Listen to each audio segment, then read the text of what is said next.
Bottom line, baseball is back. We got a CBA, and we're not losing any baseball.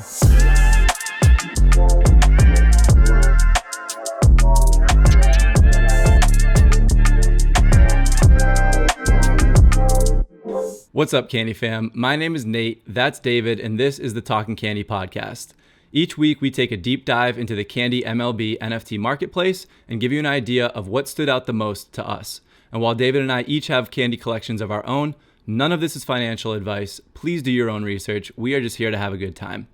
If these podcasts are interesting, entertaining, helpful in any way to you, a like and a subscribe go a long way in helping us grow this channel and reach more people.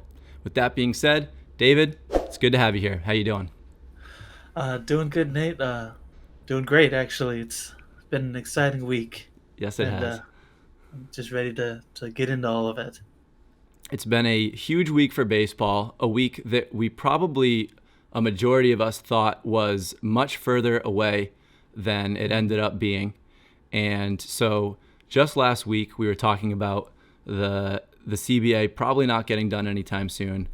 However, it did happen last week, just days after our last podcast, much to our surprise. So we've got that to talk about. We also had 3 huge one-of-one sales, breaking records left and right this week, and there's some interesting commentary around those 3. We'll get into that shortly. And we also have the upcoming chaser deadline for both of the MLB icon sets. So going to get into all that. But as we do typically, let's start by taking a look at some of the biggest sales of the week.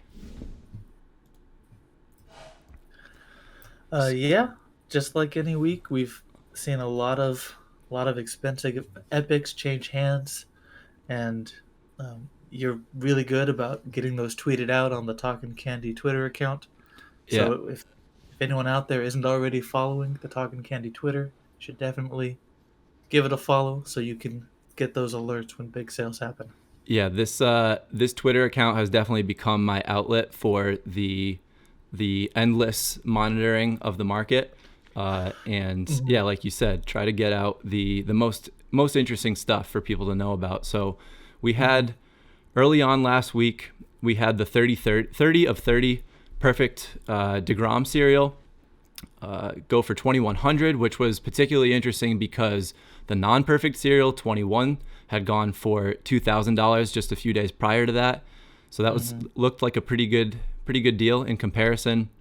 You can also see a nice rare Soto and rare Freeman there. In addition to that, we had the Mookie rare jersey sell for $2,750. We also had the first rare Tatis that had sold in 3 weeks. That went. Some interesting news around Tatis. We found out today that he broke his wrist, unfortunately, and will probably out for around 3 months, probably. And so we'll see what happens to his prices there. But he's been somebody that has not moved a lot. From our discussion, we assume that it's just a lack of desire to move that card. If you pulled that in a pack, it's a pretty good one to hold on to. So just haven't seen a whole lot of volume. We also saw the Serial 1 Manny Machado rare move. In addition to these, on the day that the CBA got signed, we saw the Serial 1 Bichette Epic go for $5,300, which was a huge sale. We also saw the Serial 1 Jason Dominguez sell for $3,750. So a nice little trio of Serial 1s going here, all going at a premium. We had the Epic Mookie number 4 move for $2,500. That was only the 4th total sale of an Epic Mookie Betts up to this point, the first one since January 19th. So another guy that people are reluctant to move on from for anything less than what they were really hoping to get for it. Just no real reason to move on from a solid card like that if you are invested long term. We also, in addition to the rare Tatis and the Epic Mookie that don't usually move, we saw an Epic Tatis, number 25 out of 30, sell for $6,000. There have only been 6 of this type of card sold, and the last one was on January 26th. The prior 3 had gone for an average of $7,500. So this $6,000 Tatis looked like a pretty good buy as well, especially given the fact that we are now in a positive news cycle with baseball, and where things are headed are a lot more upside in the near future than what we had both thought and felt last week. So Hmm. the crown jewels of last week's sales were a trio of one of ones. DeGrom went first, and at the time he became the number 3 all-time sale in Candy Digital MLB Icons, only behind the Ohtani one of one and the Ohtani jersey epic.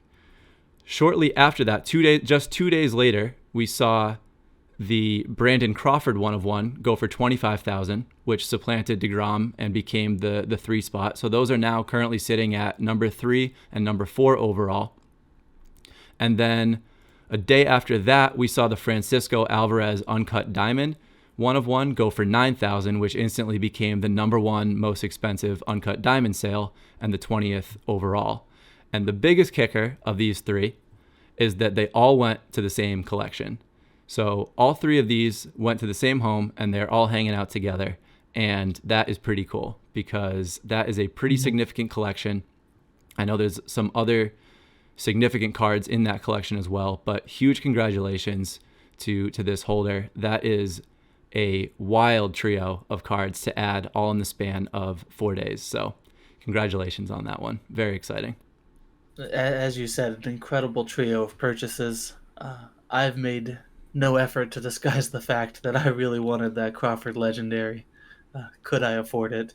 When I pulled a Legendary myself, I had fingers crossed, arms crossed, everything crossed, praying that I was about to pull the Crawford. And I'm happy with my Kyle Gibson. I love it. Um, but Brandon Crawford was the dream, and I'm pleased to see him get the respect he deserves to become that number 3 top sale in candy history at the moment. Yeah, and I think that the it's a very exciting narrative around these one of ones at this point because Mm-hmm. they are so unique and they are so expensive that all of the floor data and the what it should go for just really goes out the window on this. And we've touched on Mm-hmm. it before. It was one of the problems with the Ohtani selling so early at 100,000 is it created this really clean, let's compare everything to Ohtani number. And that's exciting, but it also means that there's a lot of opinions getting thrown around. So, yes, sitting side by side, Crawford for 25K and DeGrom for 22K, those don't seem to add up. You would think that DeGrom would go for more than Crawford, but it's not that simple. These cards there are very specific selling goals, I'm sure, with each holder, and it's also just a matter of opportunity. Just because Crawford should theoretically sell for less than DeGrom doesn't mean that it's ever going to be listed there. And if you believe that these prices in general are relatively affordable is the wrong word, but compared to where they're headed, if they're sitting in a position where you think that this is a good buying opportunity, then it's kind of in the noise. I know that sounds ridiculous with how expensive these are, but the point is just that if you want to look at it just as the ebbs and flows of a project, if you think this is a good time to be buying, then you have to take what is available, and that means that there's going to be some weird fluctuations in those prices. So I think that it's foolish to over speculate on the comparison amongst them. I think it's just interesting to see which ones are listed at prices that people are willing enough to pay at this point. And we have continued to see a few of these sell each week for the last couple of weeks, and that's pretty cool. I do think it also speaks to the notion that if you have one of these top tier epics or legendary cards, if you're trying to sell it, you just need to find the right buyer. You need to find the person who's going to be emotionally invested in owning that card. And that's what happened in this case. It's no coincidence that the DeGrom and the prospect that sold are both New York Mets. This is a big Mets fan who is also a Giants fan, and that's why his second choice after DeGrom was Brandon Crawford. He, he's a fan of both teams, and in that case, even if the prices don't line up with what we've previously seen, for that buyer, it was the right price. For that seller, they had the right buyer. Agreed. And I think that another way to look at it would be that maybe DeGrom should have gone for 35,000, and that Mm-hmm. would mean that Crawford looks a little bit more in line there. It's so hard to speculate which one was too expensive, which one was too cheap. It's a Mm-hmm. fruitless labor. I think that these are all extremely interesting to look at, and to your point, it's a pretty good idea to be holding one that you are personally excited about, because at the end of the day, these are collectibles, and you want to hold something that you believe in and that you are happy to own, regardless of what happens in the near future. So very Mm-hmm. exciting this week to see all three of those go, and a pretty cool narrative around all of them. So with that, let's talk a little bit about the CBA, because that is clearly the biggest news of the week. And what we got was not just baseball coming back, but we got a pretty significant list of rule changes. And so just kind of running through some of those right now, we've got opening day ultimately only getting pushed back a week. And regardless of that, we're still going to have a whole 162 game season. So that's really positive. Didn't lose a single game. But then the actual changes that we're seeing, we've got a 23% bump in the minimum salary for players with active MLB service. This is a significant win. This was one of the bigger pieces that the players were looking for. And I think that by the end of this 5-year run, that 700,000 number will be up closer to 800,000. I think 780. We are also going to see a 12-team expanded postseason. So you can argue both sides of that. We can touch on some of these points, but I'll just run through them quickly. They added a 45-day window to implement rule changes. This will go into effect in 2023. This is significant because it used to be that they'd have to wait an entire year, wait for the season to end to implement something new. So that's relatively significant. Universal DH for both the AL and NL. Neither one of us are a huge fan of this one, but the writing was on the wall that this was coming. We also have a new 6-team draft lottery that's going to reduce tanking by the bottom teams, because they won't be guaranteed that number one pick. So I think that that's a good move. You cannot option a player more than 5 times in a season. There's going to be new advertising using jersey patches and helmet decals.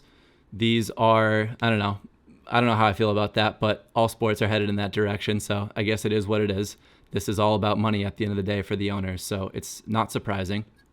And then very significant, still a little bit confusing exactly how it works, but some limiting service time manipulation that we've seen with young prospects. Chris Bryant being the poster child, as you stated right before we started this. Mm-hmm. There's going to be a premise of award voting dictating whether or not a player is deemed to have had a full year of active service if it was officially their rookie year, and also incentives to promote teams or encourage teams to bring these guys up on opening day, and then if they do well enough in certain voting during the year, that the teams will be awarded for doing that. So not the most not the best explanation, but I'm also still a little bit confused by it. So I need to do a little bit more reading up on it. But pretty significant list here of changes to the game as we know and love it. Yeah, and I think we're in agreement that most of these changes are fairly positive, or at least they represent uh, the best the MLBPA could get together to get an agreement signed. Most of them are fairly neutral, um, not crazy about the Universal DH. That's the difference between the National League and the American League. I've always liked that there was that difference between the two leagues, and some of the changes are fairly positive. Not being able to option a player so many times in the season, um, it, it should be a good change. It could result in some players getting less opportunities to prove themselves, but it could also force teams to actually commit to a player and keep them in the big leagues for a longer stretch of time instead of optioning them for a weekend or two and sending them right back down. So Yeah, I'm happy they signed anything, but I'm glad that it wasn't a complete train wreck and that it seems like there's a lot of good in here mixed in with the questionable. Yeah, agreed. I think that the 12-team postseason is interesting. I know that on one side of it, the argument would be that you're fast approaching, and this was the players' argument for not moving to a 14-team postseason, but you're fast approaching half the league getting into the playoffs, which is just another argument against a 162 game season. You know, why play that whole season if half the teams are going to get in and the the bar to get in is lower because you just won't need Hmm. quite as many wins. So, but at the same time, it means more fan bases getting to enjoy playoff baseball with their teams, and it means more of these stars that we all enjoy watching getting to play on the biggest stage. Baseball is a unique sport where any given team can go out there and win the World Series. You get hot at the right time. It's not the same as basketball. It's not the same as football. So that could be used as a positive argument. It could also be used as a negative argument. So I think that that's one of the more interesting ones to have a debate on. I'm glad just in the snapshot of this season that we're going to get a full 162. I think we were all fearing a half season or something of that nature. I'm Hmm. really happy that we don't have to find out the hard way what that was going to become. But yeah, not a huge fan of the universal DH. That was part of what made each league special, and I didn't think that it hurt the game, but clearly there was some other trains of thought on that. But bottom line, baseball is back.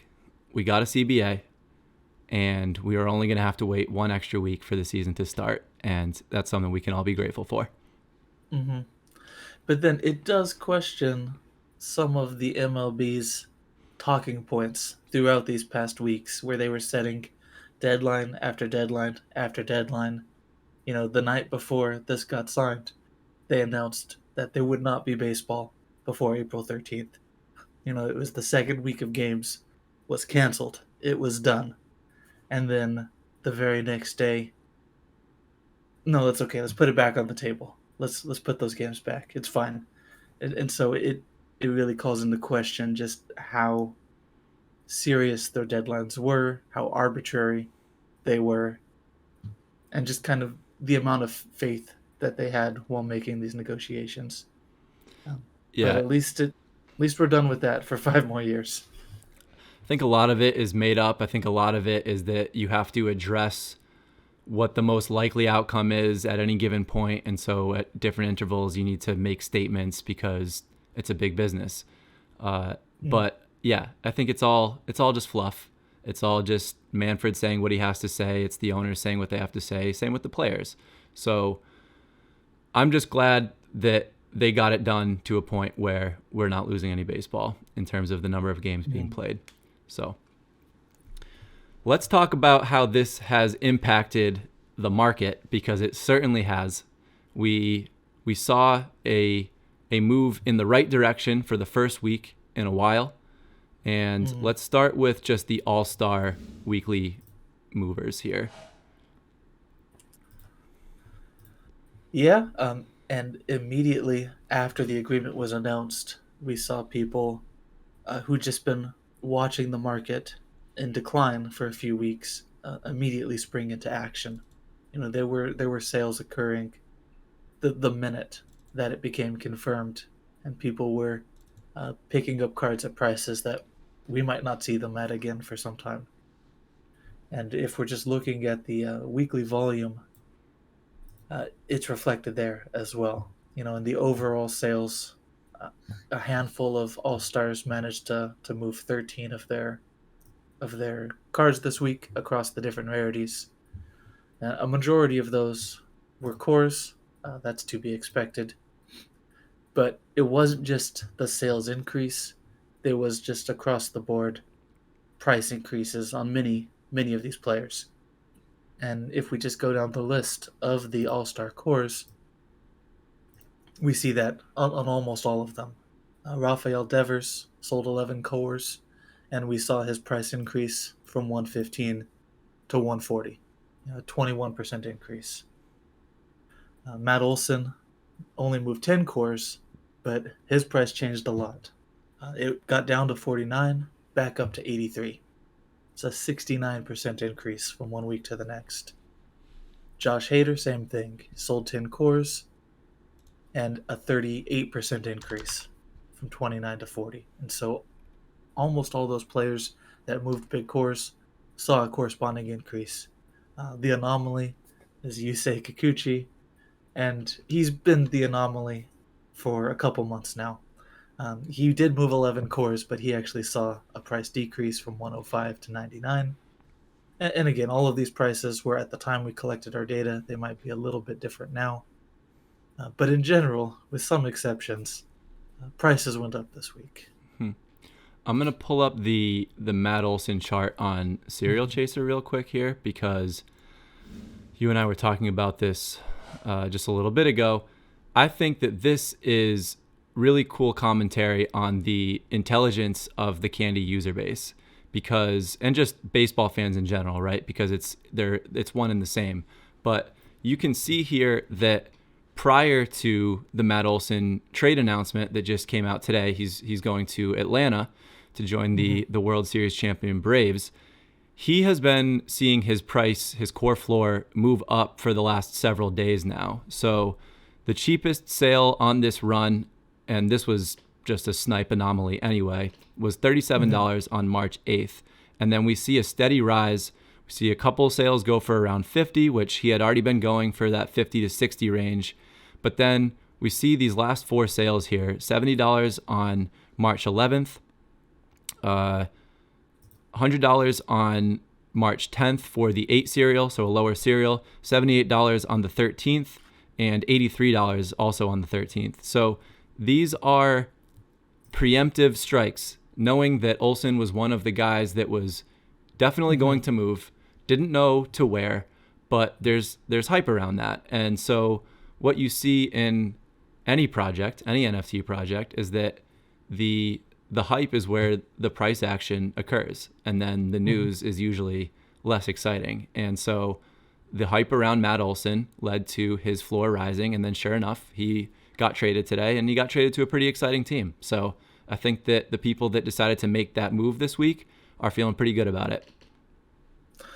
Definitely, and he's held strong as well. You know, the floor not only rose, but it's stayed in place.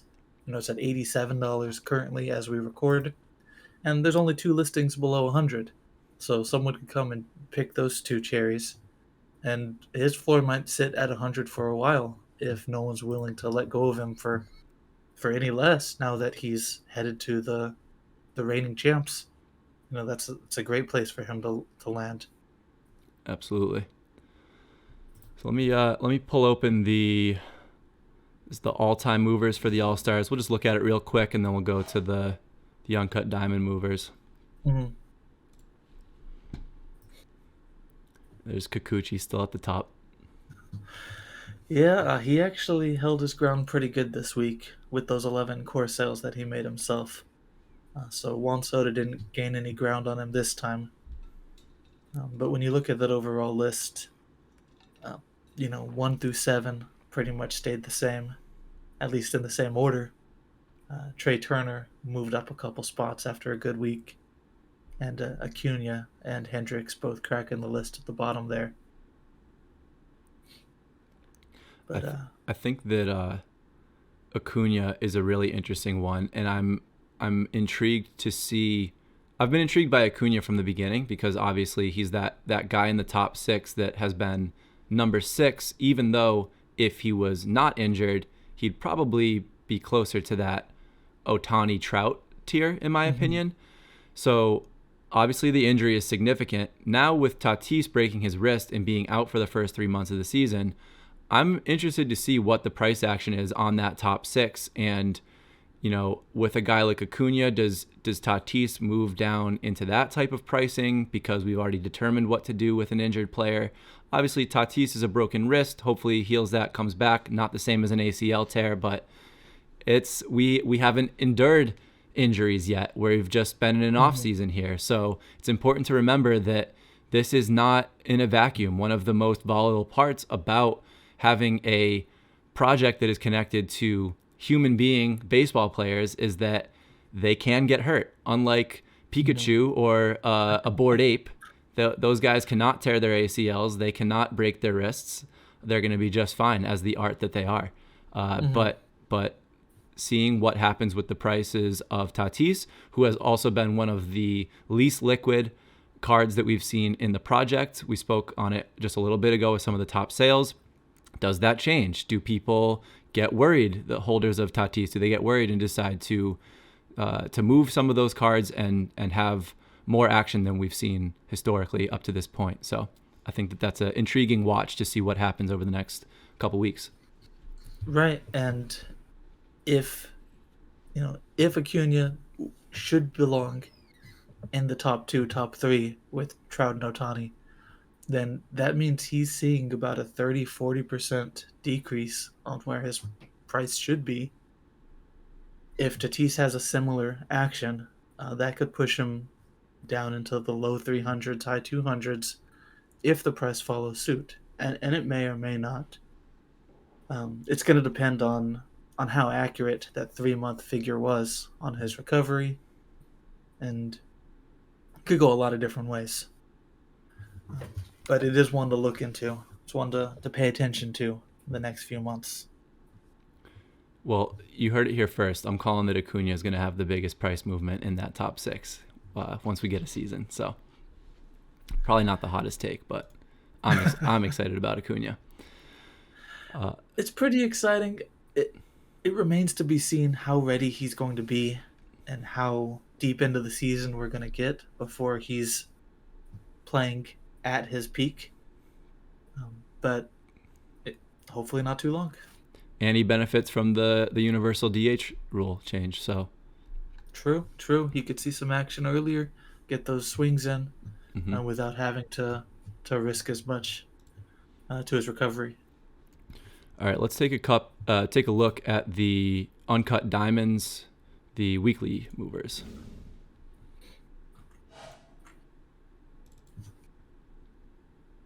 Big week for the uncut diamonds, Huge. and we'd been singing his praises for a couple weeks now, because he'd, at least to us, inexplicably turned up at the top of the all time list. But Nick Gonzalez put a monster week in terms of sales. Overall sales 20 in 1 week. We haven't seen anything quite like that since the first week of the marketplace. And that came across a variety of rarities. If you look, you see his name on the core list, on the uncommon list, on the rare list. The only place his name doesn't turn up is on the list of epic sales. But he moved sales just all by himself, and it reflected in his price as well. He had one of the biggest percentage moves from 1 week to the next. His core a week ago was $45, and currently it's still sitting at 90, a 100% increase week to week on Nick Gonzalez. And he'd been sticking out to us as someone who had a lot of all-time sales, but didn't quite seem to have the price point to justify that, sitting in the 40s and 50s for as long as he was. But now at $90, he's still low compared to those other top prospects, but it's a lot more respectable. And after a week like this, it's no reason, it's no wonder that he would have done so well. Yeah, he moved himself off the kind of the floor of this set and right into that middle to high tier. So definitely one of the more interesting movements that we saw this week. And like you said, just the sheer volume, a 20, a 17, 414s, 413s. We just have not seen numbers like this. And as I was pulling the sales data for this, just one after another with huge bumps. So really exciting to see that. And the other part that's interesting is that we didn't see a huge uptick in the floor of the entire uncut diamond set. I know that it went up, everything went up, but not as significantly as I thought it may have. It's still let's see, let's pull it up here. Now, I'm not too sure if the floor page on Serial 1 is exactly right, because when we pulled the information yesterday, we were showing a total floor cost of between 26 and 2700, and I noticed on serial 1 it's still showing less than 2300. Okay. All right. Well, let's go off So of our data then, because yeah. we know that that is very, very close to accurate, if not, we've obviously seen some moves since we pulled it yesterday, Mm. but so I won't pull But that up, nothing, but yeah, I don't think it's dropped by as much as it would need to for that number to be accurate. But I think the serial 1 floor data is based upon a certain number of average sales. And so there's probably a few, low listed outliers that are pulling that number down as opposed to what the actual low ask would be across that set. so then And I so, take it back. I take back what I said. but yeah, we do show that a week ago it was 2258, $2,258 to complete the set, and as of yesterday, it was $2,663 to complete the set. A $400 jump, which is 18% week over week, which is a pretty big move in terms of percentage. If we see a few more weeks like that, it'll it'll become a pretty expensive set. But one of the reasons why it's moving so much right now could be that looming March 31st deadline, because this is the attainable set between the two, with only 30 cards as opposed to 81. And people may have been waiting for the bottom before they finish their set, or before they even maybe put it together to begin with. They were just, getting their funds together, waiting. And once that agreement was signed, once baseball was back, they sprung into action. Is one possible reason why we saw quite so many sales as we did, because we're at less than 3 weeks, 2.5 weeks until March 31st, and that's when the snapshot is taken to determine who has a full set and who doesn't for that chaser reward that Candy will be giving out.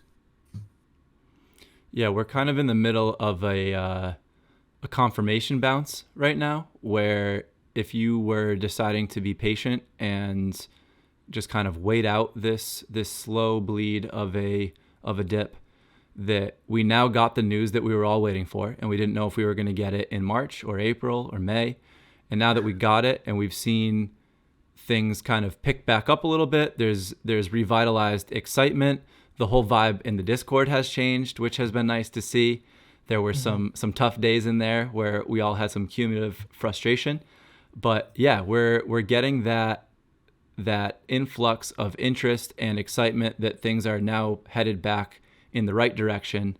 And yeah, to your point, we are very close to the chaser reward snapshot, not close to actually seeing what the reward is, which I know we will all be excited to see in August. Or Mm-hmm. sorry, was it August or July? Late I July? believe it's August. August? Okay. So, I won't be mad if it's any sooner than that, but I believe as it's announced, it would be August, if not sooner. I know it's shortly following the All-Star break, so I know it's somewhere in Mm-hmm. there. But yeah, I also just pulled up the uncut diamonds all time, since we were kind of talking Mm-hmm. on that point as well. But yeah, we are. It's been a good week for Candy. It's been exciting to see the interest pumped back into it and giving people a reason to spend their candy balance again. Mm-hmm. And there's Nick Gonzalez. He, climbed his way to the top of the overall list for the moment, edging out Julio Rodriguez. He was in second place last week. Now he's holding that top spot. And we saw some other big moves as well. Jason Dominguez and Gabriel Moreno both jumped up a spot. Spencer Torkelson moved up a spot. Ryan Rollison had a good week and pushed his way onto that overall list. Now, one of the ones I did want to touch on, though, before we get too far away from the Uncut Diamond sales, was the Adley Rutschman Uncommon sales. And so from that previous page, we would have seen that he moved 6 this week, and that actually pushed his his uncommon floor from $299 to 400, and it's actually holding there. It's at 410 now, so it's gone up a little even since we've collected this information. And that was, you know, 6 sales of uncommons in one week is a lot. as we've mentioned before, but that was one of the bigger moves as well. And he's also on this overall list, having sold 52 total uncommons, which speaks to that lower supply moving forward for those Rutschman uncommons. And I think that that speaks to the fact that we are now we're in another wave here of opportunity for people to say, okay, these prices don't make sense, and we're going to go in and clear out that floor. And whether it was one person or multiple people, it doesn't really matter, because once the movement gets going and it's realized that the floor is relatively thin and you want to take those away, like you said, it's these are all really low volume. So that's it's low serial runs just in terms of overall existence, but it's even smaller when it comes to the available listings for purchase. Mm-hmm. So when the movement gets going that something is relatively affordable to what it could be in the short term, it's cool to see that the price action can move things rapidly in a certain direction and then hold it. Mm-hmm. And you see that more commonly at higher rarities. One example from this week is JJ Blade. If we're sticking on the prospects, he sold one epic, and it only sold for $299. But the lowest ask now on his epics is $590, and it's held there since that sale occurred. That's a 97% increase, almost a doubling, a price doubling from that 299 to 590. And someone may decide to undercut. We may see that price creep back down before another sale occurs, or we may not. Everyone currently listed might hold their ground, and if they do, that's the price. And for something with such a small supply, like those 40 epics on the prospects, what else? What can you, as a buyer, what can you say except to accept the price that's available when there's so few? Right. Yeah, a lot of the conversation around whether or not something is a reasonable listing, at least in the Discord, from my observation, a lot of it stems from, oh, the last one sold for this, or the last couple Mm-hmm. sold for that, and certainly you and I use that as a comparison. It's part of the equation, but it could have been a snipe. It could have been just a single person that was willing to sell it for that. And even if it was Mm-hmm. reasonable, maybe it was a perfectly reasonable listing, but it just so happens that everybody else holding that card isn't interested in selling it for that price. It would need to be Mm-hmm. double that for them to let go of it. And these are fun conversations that we all have in general with cool things that we own, right? We all have cool memorabilia and collectibles, whether it's physical or NFTs. And just because something has a floor value does not mean that the holder is interested in separating themselves from that Mm-hmm. particular item for floor value. So we have said it a million times and we'll continue to say it, because I think that the conceptual understanding of all the different elements that go into what is fair and what is not fair, to use simple terms, it's just never as simple as a single number or a single Mm-hmm. sale. You got to look at it all, and you have to take into account that unlike crypto where you can buy and sell it whenever you want, NFTs require a seller and a buyer. And if those two things don't line up, then it's not going to happen. And the most apparent version of that is with the one of ones, but it also applies to cards of these nature that we're talking about with the uncut diamonds. Mm-hmm. Right. If I were to sell my Kyle Gibson one of one, if I were using history on these sales as an indicator, that would tell me I would probably need to go below 10,000, maybe even below 6 or 7,000 if I wanted someone to pick them up based upon what we've been seeing. And I'm just not going to do that.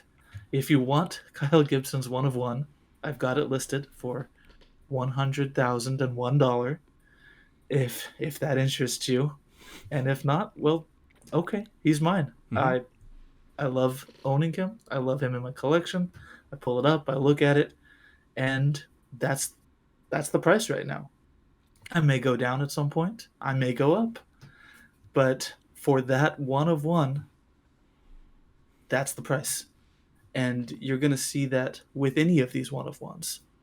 And a more motivated seller will have to be more realistic about what someone might be willing to pay, but maybe not. It's for them to dictate wholly what that price is going to be.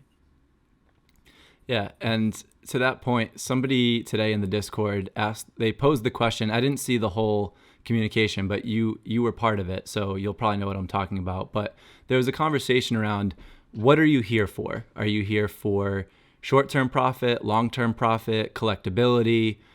There's a lot of different reasons to be involved in any given NFT project. And you responded all of the above.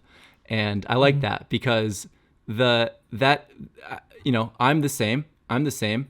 We're trying to make educated moves at any step of the way.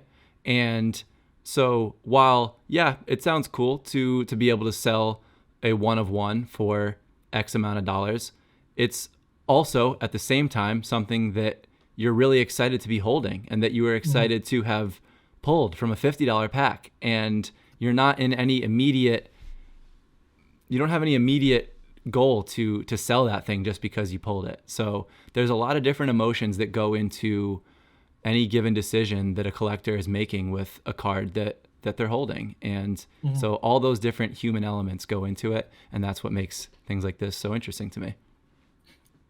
And we've got some very clear, positive news cycles in the future. We know that international payments are coming at some point. We know that crypto payments are coming at some point. Maybe no one will pay $100,000 for my Kyle Gibson one of one, but someone might pay 30 ETH, for a one of one. It's once you start to put some perspective on it, once you kind of distance yourself from the US dollar price tag, once you increase the amount of buyers by opening it up to other countries, these are going to be significant market events. And we're so early to that there's just no motivation, for me at least, to let go of something that is by nature unique, one of a kind, until we see those events come to pass. People are already kind of bemoaning the snapshot being taken, because the notion that they seem to have in their heads is that once the snapshot gets taken on March 31st, everyone who has a full set is going to sell their set off. I know that I'm not. I know dozens of other set holders who aren't in any rush, and there might be a few who, once they lock themselves in, will be making those sales, recovering some of that liquidity that they put into their set. But many are going to continue to hold, because having this first set of candy baseball, you know, collection, it's important to us to have that full set. And there might be some part of a sell-off, but it's going to coincide with the beginning of the baseball season. So you're going to have, on the one hand, a reason for prices to possibly dip, and on the other hand, a reason for enthusiasm and purchases to be on the rise, as there's baseball starting up and potential marketing. We all saw in the World Series when Candy got a shout out on its Play of the Day NFTs on national television. That's the sort of thing we could be seeing throughout the season once it gets started. And so we've got all these market events coming, that it's too early to be selling off your very best NFTs, in my opinion. I agree. We're in the middle of a soft launch still right now. We have seen test runs of everything. We've seen an MVP website. We've seen limited marketing. I mean, Gary Vee has only tweeted out about sweet futures briefly. So many of these things that we know are coming, and they're going to come in a big way.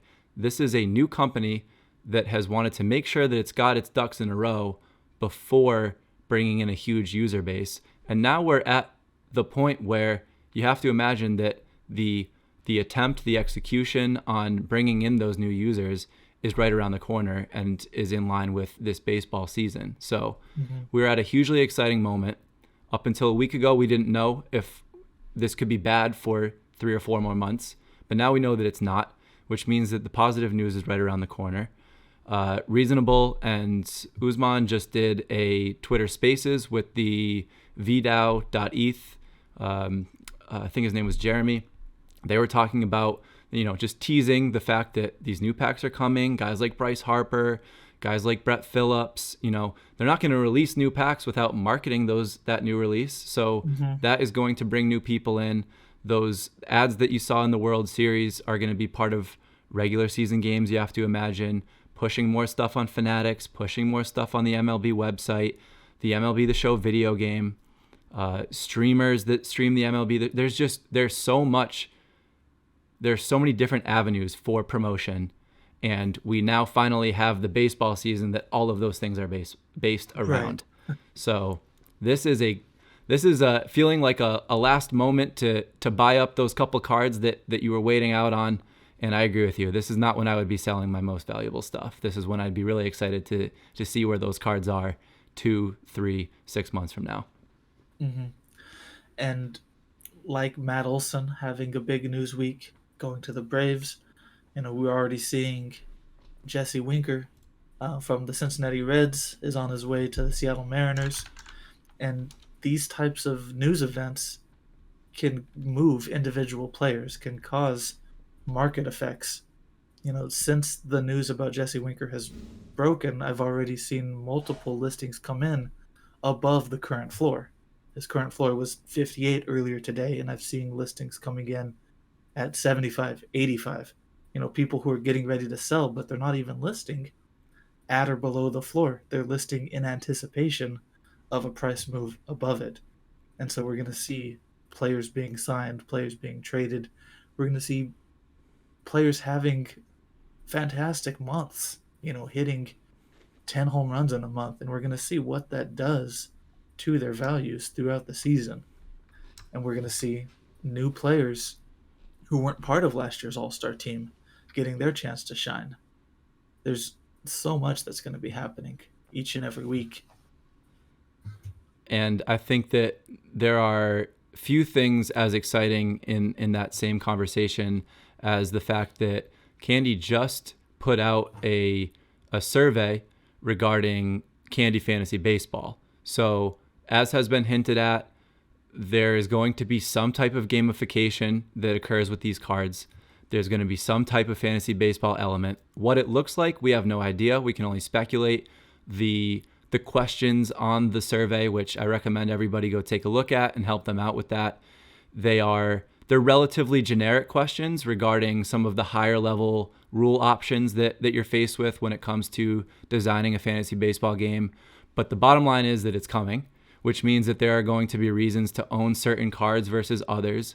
Likely there will be rules based around, or at least there's the potential for rules to be based around the different tiers of rarity, the volume of cards, and maybe there are different challenges or different styles of whether it's salary cap or draft. There's going to be different reasons to hold different players. So it's not unlikely that we will see bottlenecks develop based on needing certain cards for certain challenges that are based around fantasy. So what we have right now is so minimal, and yet it is already exciting. So I just can't imagine what this team has in store for us over the next 6 months as they unveil all of these things that they are excitedly working on behind the scenes. So before we call it a day here, we did have one more exciting thing happen with Candy. It actually happened today, this morning. We had the second of 3 Sweet Futures college hoops releases. Let me pull this open here. Yeah, so we've got the next set here: Johnny Davis, Keegan Murray, and JD Davison. There will be 2 more next Monday, and that will be the total 8. But yeah, another exciting day for Candy. A lot of movement in the market, and a lot of excitement specifically around Johnny Davis and Keegan Murray. Yeah, they both had some pretty good volume, not just from the initial run of sales, but even secondary sales. We've seen some of their lower serials trade at pretty high price points, and so that's pretty encouraging moving forward. And we've got March Madness right around the corner, So that's just a lot.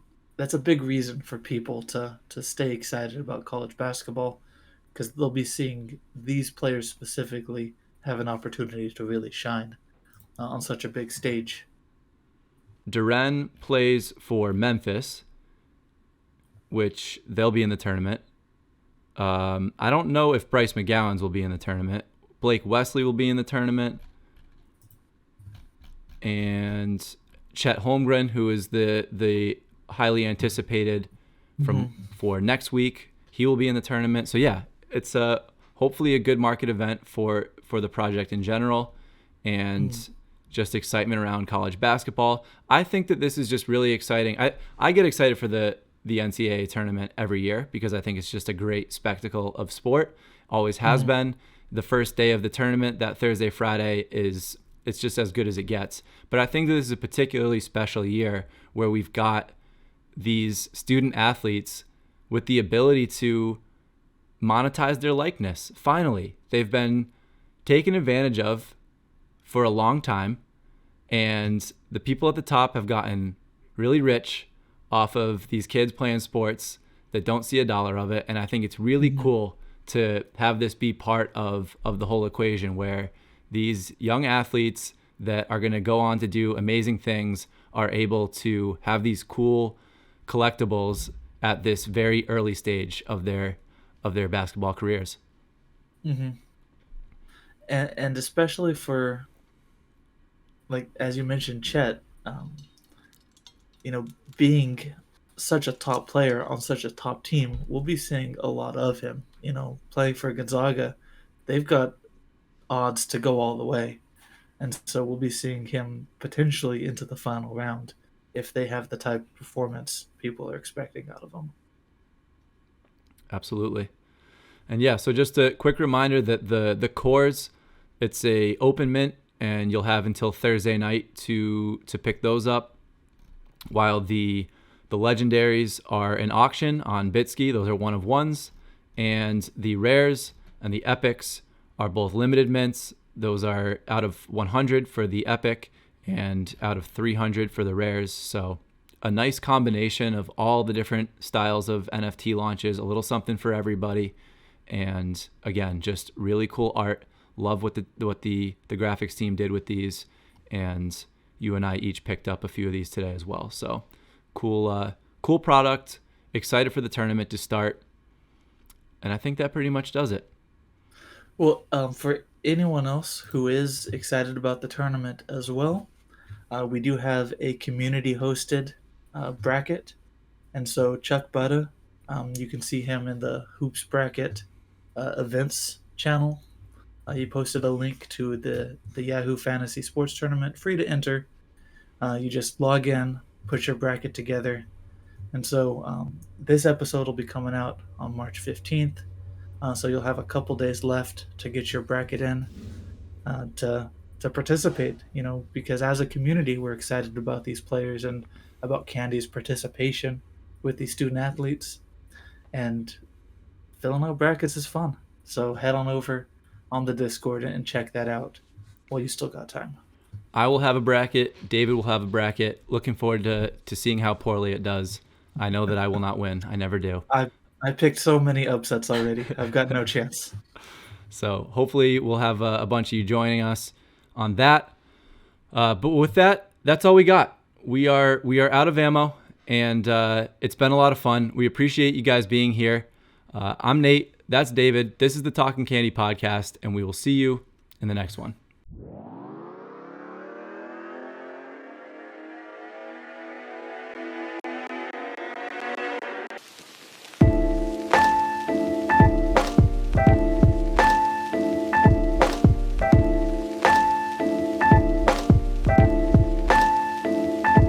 Check. The grills in my mouth double as a breeze. The grills in my mouth double as a breeze. The grills in my mouth double as a breeze. The grills in my mouth.